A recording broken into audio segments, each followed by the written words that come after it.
bagi saya zona nyaman itu bentuk dia merasa kepuasan. Zona nggak nyaman itu kan berarti kan ada zona nggak nyaman ya. Betul. Kayak zona nggak nyaman itu bagi saya itu satu bentuk belajar.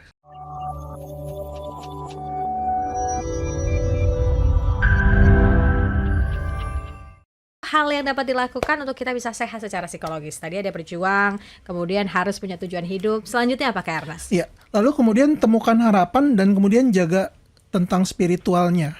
Seperti itu, kedekatan dengan pencipta atau ilahi seperti itu. Ya. Dan kemudian ketika pada saat itu akan terbentuk sikap secara optimis meskipun dalam kondisinya memang sulit gitu loh. Tapi setidaknya at least punya satu sandaran. Biasanya saya menyebutnya keren banget ya bahasanya sandaran seperti itu. Sandaran hati itu kayak lagu nih.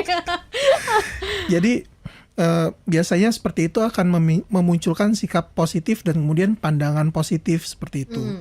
Lalu kemudian saling tolong menolong. Kalau mampu untuk menolong, bantu lingkungan sekitar. Sekecil apapun yang dapat bisa bantu, diberikan bantuan. Jadi itu memberikan dampak positif juga ke lingkungan sekitarnya kita. Gitu. Lalu kemudian temukan arahan sendiri, mencari tujuan seperti yang tadi. Tujuan, arah, rencana, dan kemudian fokus dalam tujuan tersebut, perencanaannya. Lalu kemudian menikmati hidup, mencoba untuk menikmati hidup, Kak. Meski dalam kondisi yang sulit atau kesibukan, dapat dilakukan sederhana, yaitu dengan kita mulai hari dengan tersenyum. Gitu. Ya, senyum. Start your day with smile. Oke, lanjut ya. Lalu kemudian jangan takut ada tentang perubahan.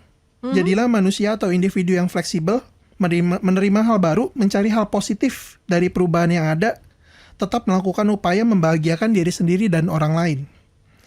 Lalu kemudian yang terakhir, ini bukan yang terakhir sih, maksudnya sambungannya, bila sudah sehat secara psikologis tidak menutup kemungkinan vibrasi positif yang ada itu juga mempengaruhi orang lain sekitar kita untuk memulainya juga.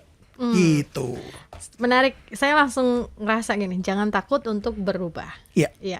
Sedangkan kan zona nyaman gitu ya, udah merasa wah ini udah enak kerja, udah enak.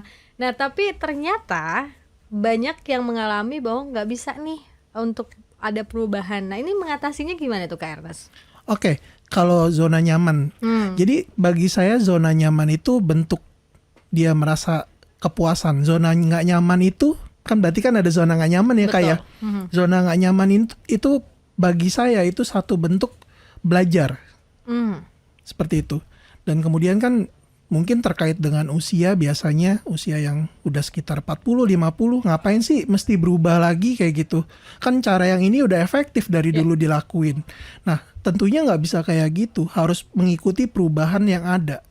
Karena tidak ada yang kekal, Kak, kecuali perubahan itu sendiri kan. Betul. Gitu. Jadi kalau punya mindset seperti itu, ya udah kita cari challenge lagi, tantangan baru lagi untuk berkembang lagi seperti apa.